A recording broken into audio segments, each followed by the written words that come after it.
안녕하세요. 베이스볼 스타들의 위대한 순간들을 재조명하는 야구 전문 채널 메이저리거입니다. 오늘은 21세기 뉴욕 양키즈를 상징하는 선수 데릭 지터에 대해 살펴보겠습니다. 데릭 지터가 명예의 전당에 입성할 당시 이를 축하하는 뉴욕 양키즈의 공식 인스타그램에 올라온 사진에는 낯익은 뒤태가 등장합니다. 이는 바로 월드시리즈에서 데릭 지터를 상대로 투구하는 김병헌의 뒷모습이었는데요. 이후 김병헌은 끝내기 홈런을 얻어맞으며 영원한 고통을 떠안게 되죠.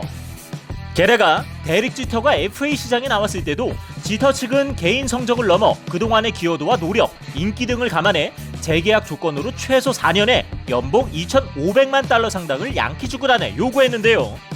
하지만 양키즈가 3년 4,500만 달러 이상은 곤란하다는 입장을 내면서 양측에는 팽팽한 긴장감이 돌게 됩니다. 이 때문에 언론이 화해 모드를 조성하고자 나서게 되죠. 이때 등장한 인물도 바로 한국산 핵잠수함으로 명성을 알렸던 법규형이었습니다. 당시 뉴욕 언론은 양키즈 구단의 지터와의 계약을 종용하면서 김병헌 카드를 꺼내들었는데요. 과거 지터가 김병헌을 상대로 역사의 길이 남을 홈런이 터뜨렸기 때문이었습니다. 당시 양키 스타디움은 지터의 이름을 연호하며 열광의 도가니로 빠져들었고 뉴욕 언론은 월드시리즈 우승의 기억을 소환해 지터의 진가를 설명하려 애쓴 것이죠. 즉 양키즈가 지터의 가치를 외면한다면 뉴욕 시민의 바람을 거스른다는 것입니다. 결국 지터는 김병헌의 불행 덕분에 재계약에 극적으로 성공하게 되죠. 데릭 지터는 1974년 6월 26일 미국 뉴저지주 페관록 타운십에서 흑인 의사 아버지인 샌더스 지터 박사와 독일계 어머니인 도로시 지터 사이에서 태어났습니다. 아버지가 주동 미군으로 독일에 있을 때 미군 부대에서 근무하던 어머니를 만났죠. 데릭 지터는 훗날 최고의 유격수로 성장하는데 리그 역사상 최고의 유격수로 평가받는 호너스 와그너보다 정확히 100살 어립니다. 고교 시절 이미 5할 때의 타율, 6할 때의 출루율, 8할 때의 장타율로 리그를 제패한 지터는 대형 유망주로서 각광받죠.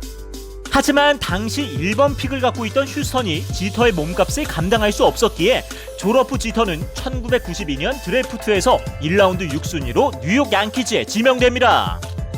이 시기 양키즈는 유격수 자리에 마땅한 선수가 없어 지터를 선택했는데요.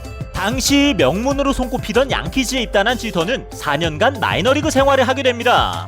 하지만 지터는 높아진 리그 수준과 부담감 때문에 그동안의 모습과는 달리 2할대를 겨우 유지할 정도로 부진한 경기력을 보입니다. 구단 측에서는 그를 배려해 출전 명단에서 제외해주죠. 당시 지터의 부진 원인은 자신감이 떨어진 데다가 어린 나이에 향수병까지 앓았기 때문인데요. 한 달 동안 부모님과의 통화 요금만 50만 원 정도가 나올 정도로 정신적으로 힘든 시기를 보냈습니다. 하지만 가족의 격려 덕분에 절치부심함에 일어선 그는 93년 2할 9푼 5리의 타율과 향상된 수비 능력을 보여주며 유망주 순위 44위에 오릅니다.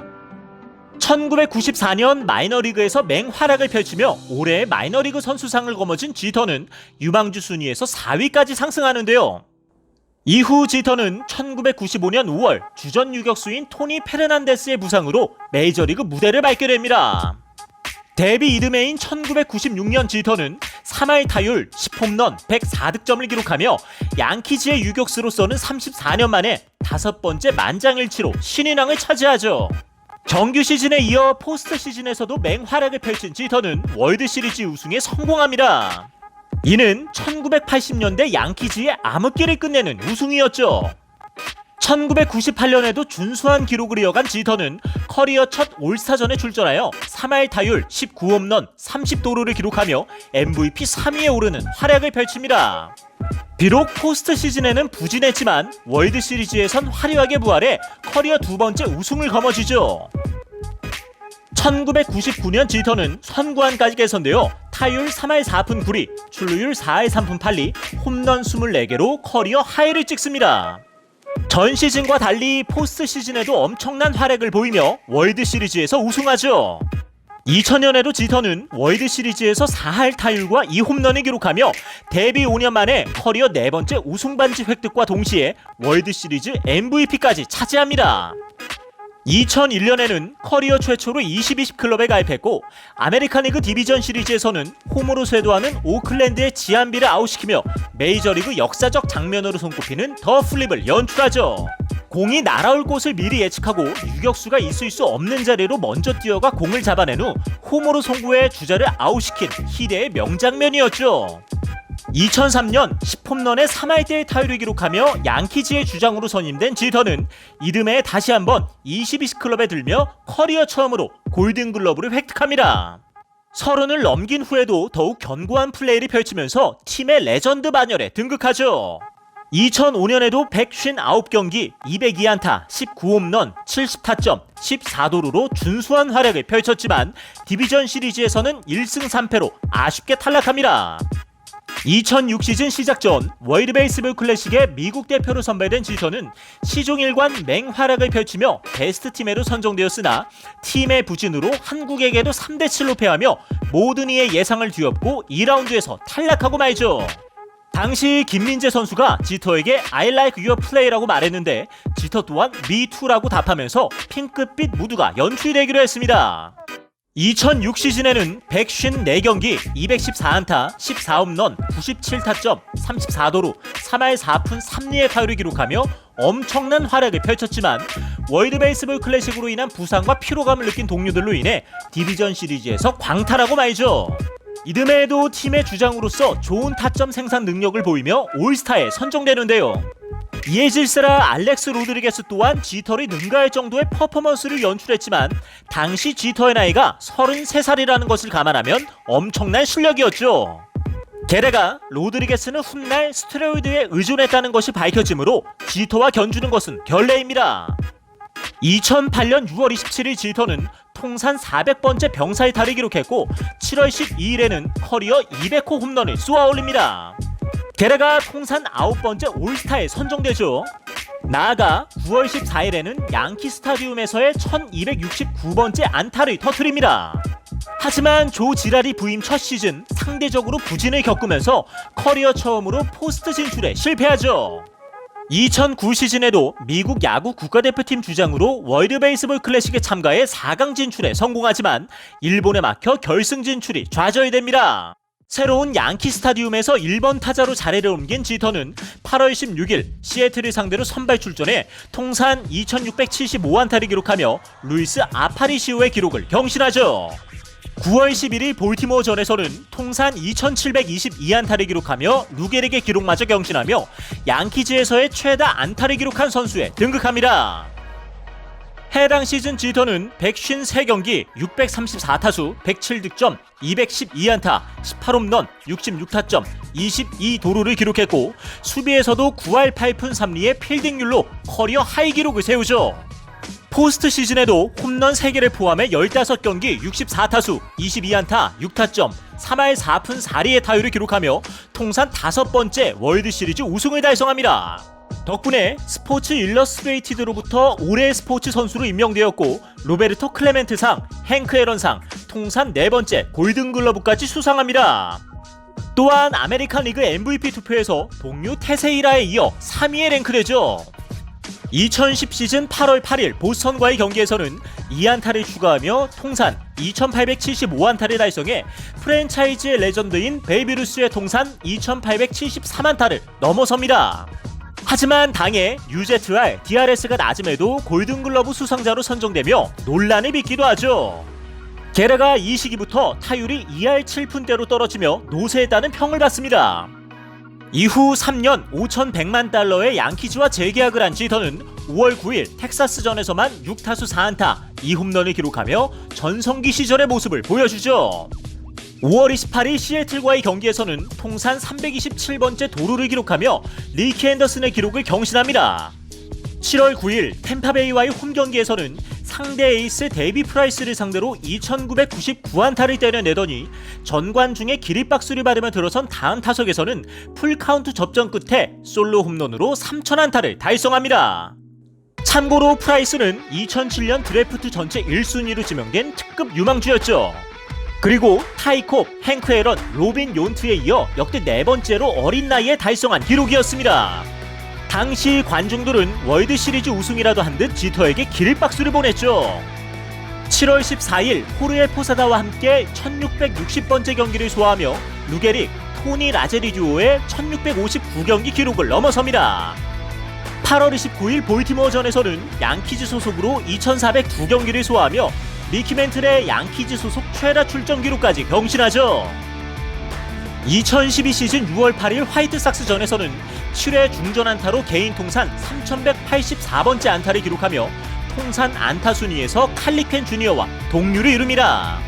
해당 시즌 올스타전에서는 양키즈 역사상 가장 많은 올스타전 안타 기록을 세우며 미키 맨틀을 추월하죠. 8월 21일 화이트삭스전에서는 시즌 12호 홈런을 때려내며 통산 3256안타를 기록해 에디 머레이를 제치고 최다 안타 부문 11위에 등극합니다. 9월 13일 보스턴전에서는 3283번째 안타를 기록해 윌리 메이스와 동률을 이루었고 다음 날에도 템파베이를 상대로 안타를 터뜨리며 윌리 메이스를 넘어서죠. 또한 시즌 최종 216안타로 전체 안타 1위를 차지하며 17년 연속 150안타 이상을 기록해 피트 로즈의 대기록마저 경신합니다.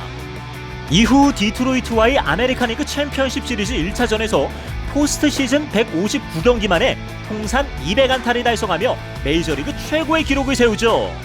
하지만 이날 연장전에서 왼 발목이 골절되는 중상으로 시즌 아웃되며 수술대에 오릅니다. 다음 시즌에도 왼발목 미세골절 진단을 받아 기나긴 재활 시간을 갖습니다. 그리고 7월 11일부터 두 번째 지명타자로 라인업에 이름을 올리죠. 하지만 세 번째 타석에서 1루 전력 질주 후 허벅지 통증을 호소하며 결국 부상자 명단에 다시 오릅니다. 7월 28일 샌디에고전에서는 햄스트링 이상 증세를 보이며 복귀 4경기 만에 팀 전력에서 이탈합니다. 복귀 후 9월 7일 보스턴전에서 또다시 허벅지 통증을 호소하며 17경기 출장 12안타 1홈런으로 시즌을 마감하죠. 지터의 부상이 잦자 ESPN은 양키즈에서 가장 실망스러운 선수로 데릭 지터를 뽑으며 호평을 하는데요. 이 기사 때문이었을까요? 데릭 지터는 시즌 종료 후인 2월 12일 차기 시즌을 마치고 은퇴할 것임을 시사합니다. 며칠 후인 19일에는 기자회견을 열어 부상이 다 나았고 풀타임 경기를 치르는 것이 목표라고 말하죠. 하지만 은퇴를 번복할 생각은 없다고 못을 박았습니다.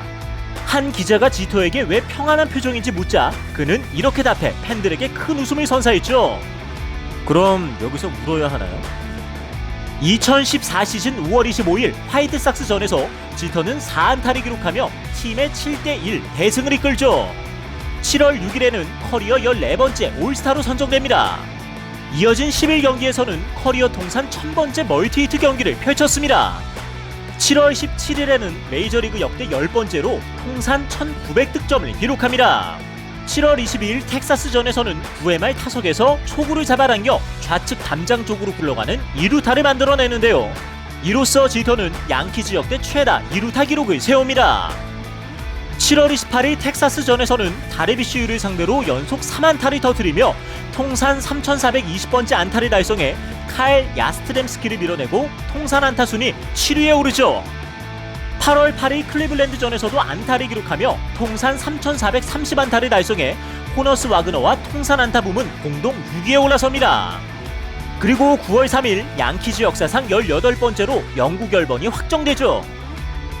9월 20일 토론토전에서는 2안타 1타점 1득점을 기록하며 통산 1920득점으로 팀 동료인 알렉스 로드리게스를 제치고 통산 득점 역대 9위에 올라섭니다. 커리어 마지막 경기인 보스턴 원정에서는 3회 초 두 번째 타석에서 4안타를 기록하며 교체돼 보스턴 팬들로부터 기립박수를 받습니다. 지터 또한 그들에게 화답하며 훈훈한 장면을 연출하죠. 지터는 선수 시절 타격 능력뿐만 아니라 수비 능력 또한 탁월했습니다. 하지만 수많은 수비 명장면을 연출하고도 유제트알이나 런세이브가 나쁜 것으로 나왔는데요. 하지만 지터의 수비 레인지가 넓지 않은 것은 자신의 레인지만큼은 확실히 처리하고 그렇지 않은 것은 과감히 버리는 실리적인 수비를 해왔기 때문이죠. 화려한 기록들만큼 많은 여성들과 연문서를 휩싸였던 데릭 지터는 은퇴 후 마침내 한나 데이비스와 결혼합니다. 이후 구단 경영에 관심을 보인 그는 마이애미 팬들의 앙숙 같은 구단주 제프로 루리아가 경영에서 손을 떼고 구단을 팔아넘길 계획을 세우자 지터는 지터 앤 부시 그룹의 자금력으로 말린스를 인수하려고 합니다. 끈질기게 투자자 모집에 나선 지터는 친분이 있던 뉴욕의 사업가 브루스 셔먼 컨소니엄과 함께 마침내 12억 달러의 마이애미 인수에 성공하죠. 하지만 인수 후에 기존의 인사들을 모두 해고하거나 보직을 강등시키고 심지어 연봉까지 삭감하는 등의 개편 작업을 하면서 팬들에게 실망과 충격을 느끼게 하여 오만한 점령군이라는 악명을 얻죠. 그럼에도 경영인의 모습과는 달리 선수 생활은 모범적으로 잘 해낸 덕분에 2020년 명예의 전당 2패 자격을 얻습니다. 그리고 첫 해 모든 기자들이 그에게 투표하면서 발표 하루 전날까지 득표율 100%를 기록하죠. 다음날 지터는 만장일치에서 딱 한 표 모자란 99.7%의 득표율로 명예의 전당에 입성합니다. 한편 지터는 마이클 조던을 존경했는데 조던 역시 팀 조던에 그를 소속시켰죠. 지터의 은퇴 시즌에는 조던 브랜드에서 만든 광고에 마이클 조던이 직접 출연해 찬사를 보내기도 했습니다. 게레가 여전히 V2팩이 새겨진 의류와 데릭 지터의 PE 에어 조던을 제작 중이죠. 이로써 그는 은퇴 후 미국 전역을 대표하는 메이저리그 마지막 슈퍼스타로 남았으며 지금까지도 그의 명성과 인지도를 대처할 선수는 나오지 않고 있습니다. 지금까지 라이벌볼 시대 최고의 스타로 평가받는 데릭 지터에 대해 살펴보았습니다. 오늘의 주제와 관련하여 더 궁금하신 점이 있다면 하단 고정 댓글에 있는 오픈 채팅을 사용하여 언제든지 문의해 주십시오. 저희 메이저리거는 더욱 흥미로운 내용으로 다시 인사드리겠습니다. 시청해 주셔서 감사합니다.